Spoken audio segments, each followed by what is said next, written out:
Shivanna, ಅಪ್ಪಾಜಿಯವರು producer ಬಗ್ಗೆ ಒಂದು ಮಾತಾಡ್ತಾ ಇದ್ರು. ಆ ಪ್ರೊಡ್ಯೂಸರ್ ನಾವು ಅನ್ನದಾತ. ನಿಮ್ಮ ಪ್ರಕಾರ ಪ್ರೊಡ್ಯೂಸರ್ ಅಂದ್ರೆ 100% ನೋ ಡೌಟ್. ನಾವು ಯಾವಾಗಲೂ ಪ್ರೊಡ್ಯೂಸರ್ ಬಗ್ಗೆ ನಾವು ಯಾಕೆ ಅಷ್ಟು ಕಾಳಜಿ ವಹಿಸ್ತೀವಿ ಅಂದ್ರೆ, ಇವತ್ತು ಒಂದು ಸಿನಿಮಾನ ಅಷ್ಟು ಧೈರ್ಯವಾಗಿ ಅಷ್ಟು ದುಡ್ಡಾಗಿ ಮಾಡ್ತಾನೆ ಅಂದ್ರೆ, ಏನೇ ನಂಬಿಕೆ ಇದ್ರು ದುಡ್ಡೇನೆ. ಅವ್ರಿಗೂ ಫ್ಯಾಮಿಲಿ ಅನ್ನೋದು ಇರುತ್ತೆ, ಅವ್ರಿಗೂ ಮಕ್ಳು ಮರಿ ಇರ್ತಾರೆ, ಎಲ್ಲರೂ ಇರ್ತಾರೆ. ಅಟ್ ದ ಸೇಮ್ ಟೈಮ್ ಅವ್ನ ಹೀರೋನ ಪ್ರೀತಿಸಿ ಅವ್ನು ದುಡ್ಡು ಆಗ್ತಾರೆ ಅಂದ್ರೆ ಎಷ್ಟು ದೊಡ್ಡ ವ್ಯಕ್ತಿತ್ವ ಬರಬೇಕು. ಅದು ದೊಡ್ಡತನ. ಅದು ಅವ್ರನ್ನ ನಾವು ಕಾಪಾಡಬೇಕಾದ್ದು ನಮ್ಮ ಕರ್ತವ್ಯ.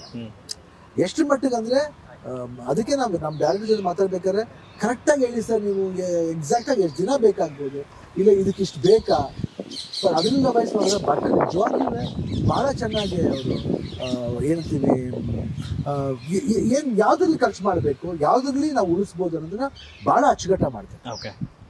ಅದರಲ್ಲಿ ನಾವು ಐ ಥಿಂಕ್ ಬಟನ್ನ ಮೆಚ್ಚಬೇಕು. ಅಂತ ಡೈರೆಕ್ಟರ್ಸ್ಗಳು ಬೇಕು, ಅಂತ ಪ್ರೊಡ್ಯೂಸರ್ಸ್ಗಳು ಬೇಕು. ಯಾಕಂದ್ರೆ ಎಲ್ಲ ಪ್ರೊಡ್ಯೂಸರ್ಸ್ಗಳು ಒಂದೊಂದ್ಸತಿ ಮಾಡ್ಬೇಕಾದ್ರೆ ಎಲ್ಲ ಇಂಥೂಸಿಯಾಮ್ ಬರ್ತಾರೆ, ಸಮ್ಟೈಮ್ಸ್ ಎಡುತ್ತಾರೆ, ಅವ್ರು ಹಂಗೆ ಕೈ ಬಿಟ್ಬಿಡ್ತಾರೆ. ಬಟ್ ಎರಡೂ ಇದಾರೆ, ಪಾಸಿಟಿವ್ ಇದಾರೆ, ನೆಗೆಟಿವ್ ಇದಾರೆ, ಇಲ್ಲ ಅಂತಲ್ಲ. ಎಲ್ಲಿ ನೆಗೆಟಿವ್ ಇಲ್ಲ ಹೇಳಿ. ಬಟ್ ಅದೇ ಬೇಸಿಕ್ ಪ್ರೊಡ್ಯೂಸರ್ ಅಂದ್ರೆ we should try to save it.